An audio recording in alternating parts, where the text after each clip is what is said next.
All right, this is the second time I heard about Kick, so I don't understand it. Maybe because I didn't understand last time, so maybe you can explain. So how does it work? So, I think it's mobile only.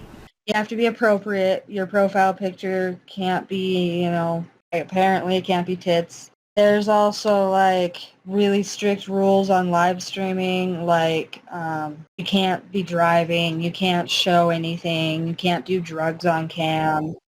Like it's all very strict stuff.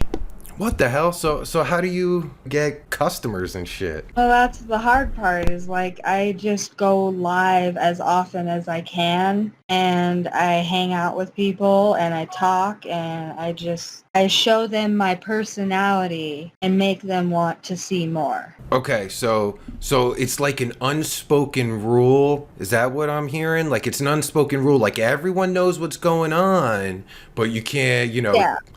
so it's like so it's I'm not comparing it to prostitution, but it's kind of like prostitutes and shit. You go down the street and shit and you see the girl, you'd be like, "Yeah, you want to ride?" Yeah.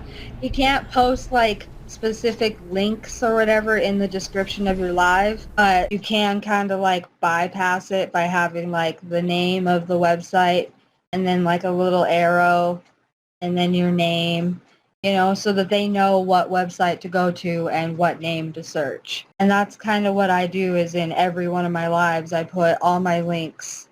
So is it pretty active? You find a lot of people on there and stuff? I'm finding more and more people these days that are interested. Like people come straight into my room nowadays and do you sell content? And I'm like, well, yeah, sure. Like, but I don't talk about it in chat.